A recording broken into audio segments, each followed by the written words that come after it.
नमस्कार, स्वागत है आपका आपकी खबर में। जी हाँ, आज हम चर्चा करने वाले हैं एक ऐसे सपनों के सौदागर को जिसने जमीन से उठ करके आसमान तक अपना एक बड़ा साम्राज्य पूरे देश में खड़ा किया। जी हाँ, हम बात कर रहे हैं सुब्रत राय सहारा की।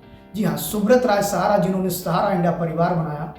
आखिर क्यों सहारा इंडिया परिवार एक झटके में ताश के पत्ते की तरह ढह गया? बिल्कुल, आपको बताना चाहेंगे कि सुब्रत राय सहारा ने 1978 में इस देश के गरीबों को, इस देश की छोटी पूंजी की महिलाओं को, रोजमर्रा का काम करने वाले, उन ठेला लगाने वाले, उन पान की दुकान लगाने वाले, छोटे छोटे होटल चलाने वाले लोगों को एक सपना दिखाया था।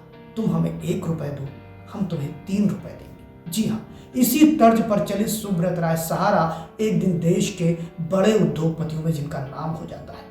एक समय तो वह भी आता है 2011 का, जब सुब्रत राय सहारा का सहारा इंडिया परिवार और सुब्रत राय सहारा देश के 10वें उद्योगपतियों में गिने जाने लगते हैं।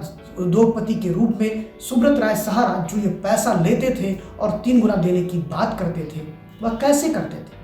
आज आपको जानना होगा कि सुब्रत राय सहारा जो सपनों का सौदागर था, उसका ये किला कैसे ढहा।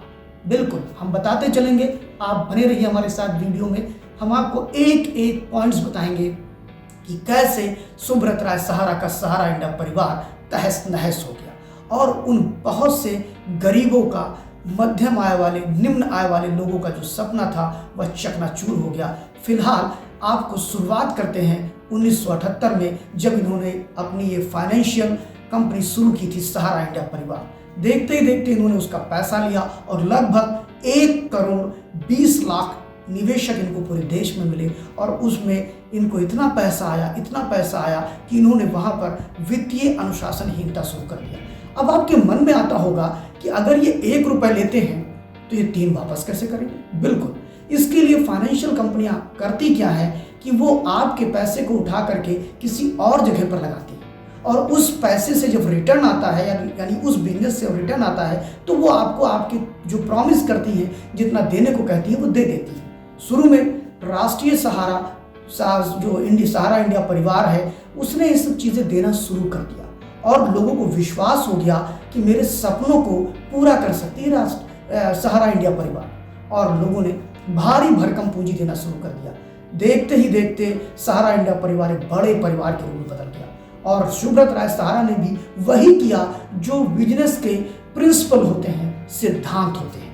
उन्होंने भी उस पैसे को कई जगह पर लगाना शुरू किया, खासतौर रियल एस्टेट, हाउसिंग फाइनेंस में भी उन्होंने पैसे लगाए। इसके अलावा आपने देखा होगा कि राष्ट्रीय सहारा ऐसे समाचार पत्र चलाए, सहारा वन टाइप के अपने चैनल्स चलाए। एक समय ये भी आया कि उन्होंने हवाई जहाज यात्रा भी करानी लोगों को शुरू करी। फिलहाल वो बहुत दिन तक नहीं चल पाई। अब बात यह आती है कि जो इन गरीबों का पैसा उठा करके या मध्य आय वर्ग के लोगों का पैसा उठाया, वह पैसा जहां जहां लगाया उससे उनको रिटर्न आया तो कितना आया, ये तो एक अलग बात है। लेकिन पहला उनके गिरने का कारण रहा वित्तीय अनुशासनहीनता। अब आपके मन में होगा कि वित्तीय अनुशासनहीनता होती क्या है? तो एक सामान्य भाषा में आपको बताना चाहेंगे, अगर आपने अपने बच्चे को 100 रुपए फीस जमा करने के लिए दिया और आपका बच्चा जाकर के 100 रुपए में पिक्चर का टिकट लेकर के अगर पिक्चर देख लेता है, तो क्या उसकी उत्पादकता होगी? क्या उस 100 रुपए वापस आ पाएंगे? क्या नहीं आ पाएंगे। ठीक इसी तरह सहारा इंडिया परिवार के सुब्रत राय सहारा ने जब इन लोगों का पैसा लिया तो उस पैसे को उन्होंने अनुत्पादक जगह पर लगाया जहां से रिटर्न नहीं आ रहा था। जैसे सुब्रत राय सहारा का यह मानना था, जो दिखता है वही बिकता है, और इस तर्ज पर जब वो चले तो बड़ी ही लैविश लाइफ दिखाने की बात करी। लखनऊ के अंदर 170 एकड़ में एक भव्य महल बनाने का काम किया। उनके पैसों से उन्होंने लखनऊ ही सहित पूरे देश भर में सहारा इंडिया के नाम पर, सहारा परिवार के नाम पर बड़े बड़े इवेंट्स करने शुरू किए। उन पैसों से इन्होंने भारतीय क्रिकेट टीम की जर्सी खरीदने का काम किया, भारतीय महिला क्रिकेट टीम को इन्होंने स्पॉन्सर करने का काम किया, भारतीय महिला हॉकी टीम को भी इन्होंने स्पॉन्सर करने का काम किया, बड़े बड़े नेताओं को पैसे देना और साथ ही कई जगह फिल्म इंडस्ट्री में पैसे देना और अनावश्यक रूप से इधर उधर पैसे खर्च करने का कारण वित्तीय अनुशासनहीनता हुआ, जिसका परिणाम आया कि जो छोटे निवेशक इनके यहाँ पैसे देते थे, जैसे 20 रुपये, 30 रुपये, 100 रुपये, और जिन्होंने अपने फिक्स डिपॉजिट किए थे ये उनको समय पर, मैच्योरिटी पर इनको पैसा नहीं दे पा रहे थे और स्थितियां बिगड़ती चली जा रही थी। जो शाख बनी थी सहारा इंडिया परिवार की, वो शाख धीरे धीरे धीरे धीरे धूमिल हो रही थी। लोगों के सपने उजड़ते चले जा रहे थे। फिर बात यहीं पर नहीं रुकी। सहारा परिवार के प्रमुख सुब्रत राय सहारा को ऐसा लगा कि अब पैसा और आ सकता है अगर हम अपना आईपीओ जारी करते हैं। सुब्रत राय सहारा ने अपना आईपीओ जारी करने के लिए 4 कंपनीज बनाई। फिलहाल तो उनकी 2 कंपनियां बड़ी प्रसिद्ध थी, जिसमें उन्होंने सहारा इंडिया परिवार के साथ साथ सहारा रियल एस्टेट कॉर्पोरेशन लिमिटेड बनाया और दूसरा उन्होंने सहारा हाउसिंग फाइनेंस लिमिटेड ही बनाया था।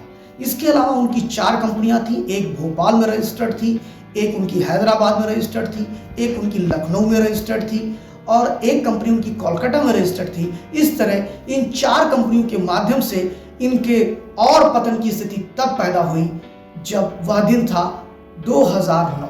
जी हाँ, 2009 वह दौर था जब 2008 में पूरे विश्व में मंदी छाई और मनमोहन सिंह जी प्रधानमंत्री हुआ करते थे। उसके बाद सहारा की भी स्थिति वैसी ही हुई होगी, इसमें कोई दो राय नहीं। मंदी का दंश इन्होंने भी झेला होगा और उसका कारण हुआ कि सहारा इंडिया परिवार ने अपना आईपीओ जारी करने की बात करी। आईपीओ वह चीज होती है जब कोई कंपनी अपना शेयर बाजार में बेचती है, उसके बदले पैसा लेती है और पब्लिक के पैसे से वो व्यापार करती है।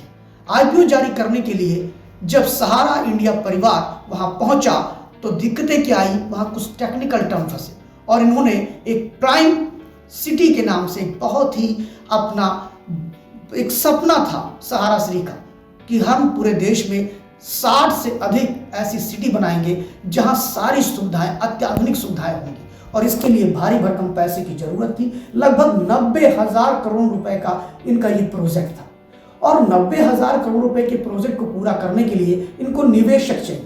निवेशक के लिए जब इन्होंने ऑफर किया तो इनको लगभग 24,000 करोड़ रुपए का इन्वेस्टमेंट हुआ और 400 निवेशकों ने ये इन्वेस्टमेंट किया। धीरे धीरे जब ये आईपीओ के लिए पहुंचे तो आपको एक टेक्निकल टर्म बताते हैं कि ये फंसे कहां पर। आपको बताएं कि जब भी ऐसी आईपीओ जारी करनी होती है या निवेशकों से पैसा जुटाना होता है तो अगर 50 निवेशक से नीचे हैं तो रजिस्ट्रार इस पूरी फॉर्मेलिटीज को, औपचारिकताओं को पूरी करता है। लेकिन इनके निवेशक चूंकि 50 से ऊपर 400 के लमसम थे तो उसके लिए सेबी के मानक पे इनको खरा उतरना होता है। जब इन्होंने अपना आईपीओ जारी करने के लिए अपने प्रॉस्पेक्टस को दिया तो इनकी चारों कंपनियों की bodies, board of management and directorate की जब प्रोफाइल चेक की गई तो वहां कई कमियां नजर आई। पहला कि ये जो फाइनेंशियल सेक्टर में लोगों से 20 रुपए 30 रुपए लेते थे वो तक तो ठीक था, लेकिन जब ये डिपॉजिट देने लगे, फिक्स डिपॉजिट करने लगे तो ये नियमतः गलत था, ये टेक्निकल गलत था। ये सिर्फ बैंकिंग सेक्टर में हो सकता था और आरबीआई की गाइडलाइन ये कहती है कि बैंक के अलावा fix deposit non financial banking नहीं कर सकती है। ये फंसे।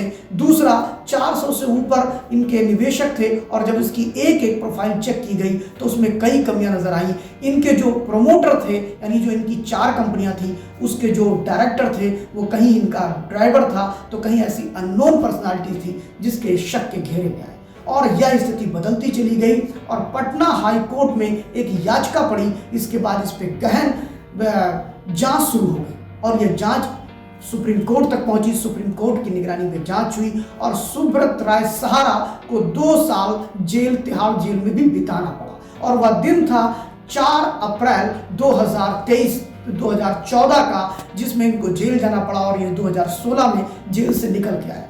जो सुब्रत राय सहारा कहते थे कि जो दिखता है बिकता है, और अनुशासनहीनता किया इन्होंने उन गरीब माँ, बहन, बेटे, भाइयों जिन्होंने खुमचा लगा करके, पान की दुकान चला करके इनको पैसा दिया, उनके पैसे से जब इन्होंने लग्जरी लैविश लाइफ जीने का काम किया और उनके पैसे का दुरुपयोग किया तो शायद उन्हीं की हाय लगी होगी कि आज सुब्रत राय सहारा 2 साल जेल काटते हैं। जिस सहारा इंडिया परिवार का नाम पूरे देश में गूंज रहा था, उसी सहारा इंडिया परिवार का लोग नाम लेना भी पसंद नहीं करने लगे 2009 के बाद और 2014 तक तो आते ही उसकी पूरी शाख का बट्टा लग गया।